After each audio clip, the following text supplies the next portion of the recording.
I guess who I'm a fan of now, Billy. You're gonna hate it. What, woman or man? Man, I know nothing of him other than 2 tiny things that I've ever seen. Anything. This Danhausen. It is so entertaining to me when I just see the clips and the goofy stuff he does on his Instagram where he's in a picture with somebody who's normal and he's doing his stupid spells. Who do you think debuts in AEW tonight from all the released people? Well, I saw that Keith Lee said something about how he's free, this and that. It's like between him and Cross, right? That's who you would think. Right. Knowing them both. One opened the show, one closed the show, because isn't what they did with Cole and Brian. But yeah, I would almost think not, from that. Why not just hire everybody? Like, why not just hire everyone?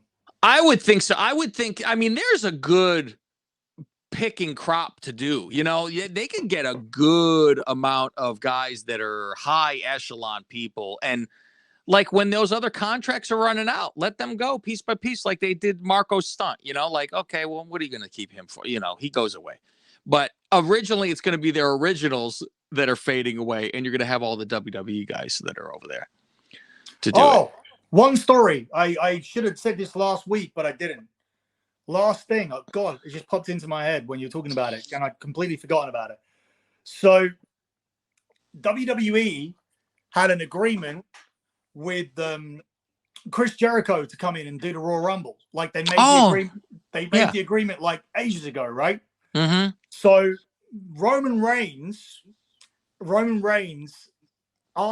a conversation with I imagine a private conversation with Moxley, and then had a conversation with Vince, and the WWE wanted to change Jericho for Moxley. Oh, right? Wow! And they promised him a good run as and a runners up spot in the Rumble, so it would be very respectable.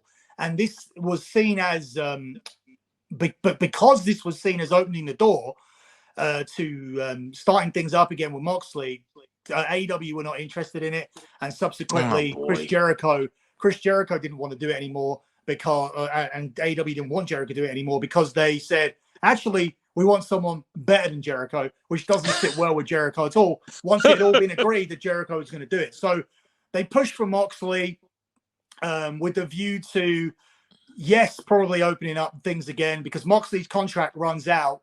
Oh, really? In 4 months. No shit. It was that long. Was it 3 years? Yep. It's been that long. Wow, that flies. That's wild that they would do that. Huh. I wonder, they do mention him. They mention him quite a bit and say Mox, And they're interested in having him back, and they're interested in having him go up against Roman. It's just a case of whether he wants to do it. I feel that'd be good. Something can be done here where he doesn't have to come in on a long-term deal or whatnot. I think he wanted to do the Rumble, and I think he was up for doing the Rumble, and I think he was having a good run in the Rumble. But I think Tony Khan realizes this would be the start of Moxley getting his foot back in the door. But at the same time, my understanding is that Tony Khan doesn't want to renew Moxley for $5 million a year. Is that what he was getting?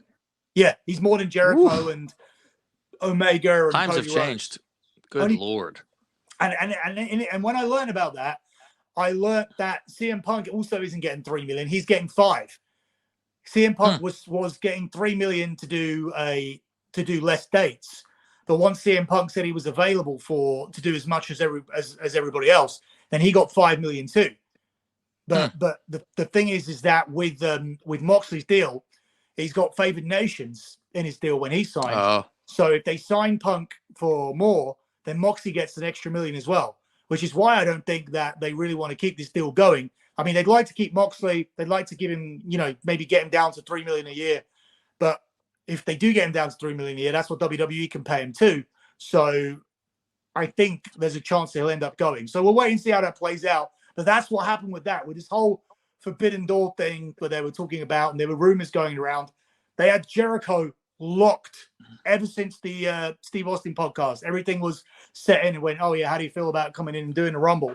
And that was all set up. And when it come around to that, It was Roman who spoke to Mox about, I don't know, whatever they talk about, and Sure. it came up, and it was pitched that we would put Moxley in, try and get Moxley into the Royal Rumble, and then when out of contract, we would bring him in as a long feud for Roman Reigns.